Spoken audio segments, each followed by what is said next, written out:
सभी पत्रकार बंधुओं को नमस्कार। देश की राजधानी दिल्ली में नई दिल्ली रेलवे स्टेशन पर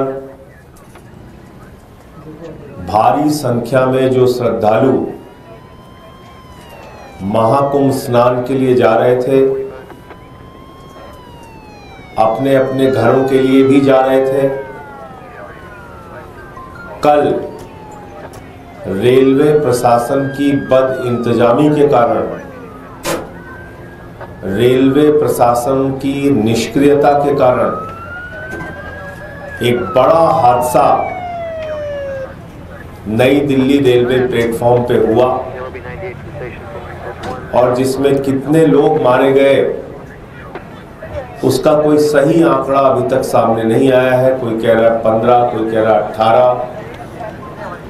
जो चश्मदीद है, जो वहां मौजूद थे घटना के वक्त, उनमें से कई लोगों का कहना है कि ये संख्या बहुत ज्यादा है। लेकिन हर बार हमने देखा कि जब भी सरकार की निष्क्रियता के कारण, सरकार की खामियों के कारण, उनकी लापरवाही के कारण कोई घटना होती है तो पहला काम किया जाता है लीपापोती का। जिन लोगों की जान चली गई उनके प्रति कोई संवेदना नहीं है। जो लोग घायल हो गए उनके प्रति कोई संवेदना नहीं है। रिपोर्टर्स के मोबाइल तोड़ो,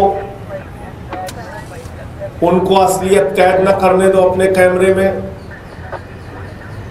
सरकार की तरफ से पहले मना करो कि कुछ हुआ ही नहीं है, अफवाह है, झूठ है, गलत है जो कुछ भी चलाया जा रहा है। फिर मजबूरी में जब मरने वालों की लाशें सामने आ जाती हैं तो मना किया नहीं जा सकता, मजबूरी में स्वीकार किया जाता है, फिर उस पर लीपापोती शुरू की जाती है। सबसे बड़ा सवाल है कि ये कब तक चलेगा इस देश के अंदर। देश के रेल मंत्री की, देश के सरकार की जवाबदेही कब तय होगी? कितनी दुर्घटनाओं के बाद पटरियों पे ट्रेन आपस में टकरा जा रही है, 3-3, 4-4 ट्रेन आपस में टकरा जा रही है, सैकड़ों की संख्या में लोग मर गए, उसको दबा दिया गया, भुला दिया गया। रोज ट्रेन एक्सीडेंट हो रहे हैं, उसको दबा दिया गया, भुला दिया गया।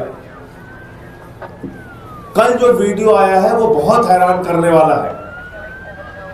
नई दिल्ली रेलवे प्लेटफॉर्म पे हजारों की संख्या में लोग दिख रहे हैं, हजारों की संख्या में।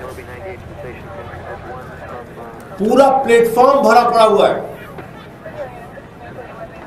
लेकिन वहां रेलवे का प्रशासन नहीं दिख रहा है।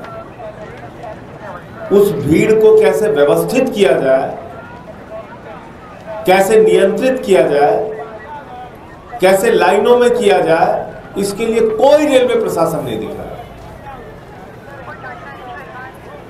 भगदड़ हो गई, लोगों की जान चली गई। रेल मंत्री जी इनकार कर रहे हैं पूरी घटना से, कुछ नहीं हुआ। दिल्ली के एलजी महोदय एक ट्वीट करते हैं, 29 मिनट बाद उस ट्वीट को एडिट करते हैं। आप ये करने के लिए बने हुए हैं। एक ट्रेन जो 12 नंबर प्लेटफॉर्म पे आनी थी, अनाउंसमेंट हुआ 16 नंबर प्लेटफॉर्म पे आएगी, और बताते हैं कि उसके कारण भी भगदड़ हुआ।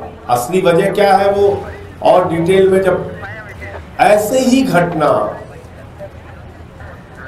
उत्तर प्रदेश में महाकुंभ के दौरान रेलवे स्टेशन पे हो चुकी है, प्लेटफॉर्म को बदलने के अनाउंसमेंट की वजह से,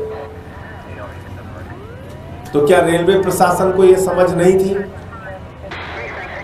कि अगर इतनी संख्या में लोग इकट्ठा हैं और अचानक आप ट्रेन के बदलने का अनाउंसमेंट करेंगे तो उससे भगदड़ की स्थिति पैदा होगी, और जो कि हुआ। और इतनी बड़ी घटना के बाद उसको इनकार करने पे सब लगे हुए हैं। तो इसलिए कई बार ऐसा लगता है कि क्या मरना हम लोगों की नियति बन गई है। कभी नोटबंदी के बाद लाइनों में खड़े होके मरना है, कभी कोरोना की महामारी में मरना है, कभी महाकुंभ में मरना है, कभी ट्रेन के एक्सीडेंट में मरना है, कभी रोड के एक्सीडेंट में मरना है, कभी रोजगार मांगने पे मरना है, तो कभी फसल का दाम मांगने पे मरना है, कभी फ्लाईओवर के टूटने पे मरना है, कभी पुल के टूटने पे मरना है।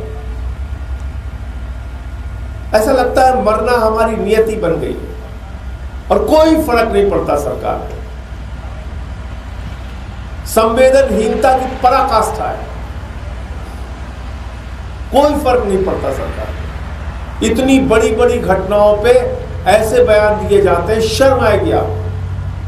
महाकुंभ में इतने लोग मर गए, कहा जाता है साहब वो तो मोक्ष को प्राप्ति हो गए।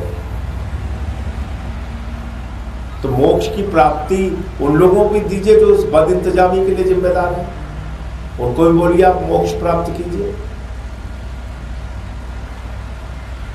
ये आपके घाव पे नमक छिड़कने की प्रवृत्ति सरकार की कब तक चलती रहेगी। ये बड़ी बड़ी घटनाओं पे लीपापोती करके अपने गुनाहों को दबाने की कोशिश कब तक चलती रहेगी। जहां पे लाशें रखी गई हैं वहां पुलिस के जवान खड़े करके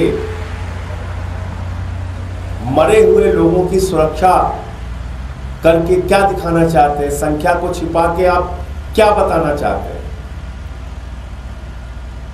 कि आपको अपनी गलतियों से सीखना नहीं है, आपको घाव पे नमक छिड़कना है। इसलिए मैं आम आदमी पार्टी की ओर से, अपनी ओर से,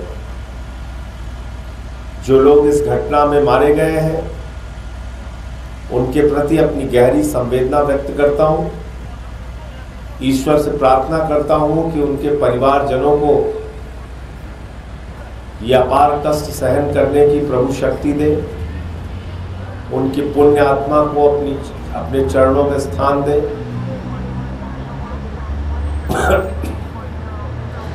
और इस सरकार को सद्बुद्धि दे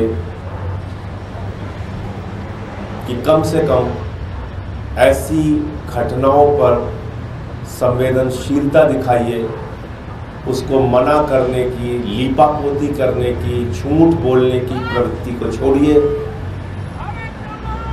और कुछ भी बोलने पर धर्म विरोधी बता देना, देश विरोधी बता देना, विपक्ष को गालियां देना, सोशल मीडिया पे कैंपेन चलाना, ये सब घटिया काम बंद कीजिए। इससे कुछ फायदा नहीं होने वाला है, ना आपका ना देश का। गालियां आप दे सकते हैं, कोई दिक्कत नहीं। हम लोग कुछ भी बोले, आप धर्म विरोधी बता दो, कुछ भी बता दो, करो आप, आपकी मंशा यही है। लेकिन कम से कम ऐसी घटनाओं को रोकने के लिए ईमानदारी से प्रयास कीजिए। महाकुंभ में टेंटों में आग लगने की घटनाएं हो रही हैं, भगदड़ की घटनाएं हो रही हैं। 144 साल का आपने इतना बड़ा प्रचार किया कि पूरी देश दुनिया से लोग वहां पहुंचने लगे, लेकिन उसके हिसाब से इंतजाम कुछ नहीं किया। और 2014 में तो इस देश की जनता ने भगवान चुन लिया है, तो अब उनकी कोई आलोचना तो हो नहीं सकती, क्योंकि भगवान की कोई आलोचना होती नहीं। इंसान होते तो उनकी आलोचना की जा सकती है। उनके परिवारजनों को, जो लोग इस घटना में मारे गए हैं, सरकार को उचित मुआवजा देना चाहिए। देश के रेल मंत्री की जवाबदेही कब तय होगी ये बताना चाहिए, और कितनी घटनाओं का हम इंतजार करें, और कितनी मौतों का इंतजार करें, और कितने ट्रेन एक्सीडेंट्स का इंतजार करें, कब आखिर रेल मंत्री की जवाबदेही है। मुझे इतनी बात कहनी थी, आपको कोई प्रश्न पूछना हो।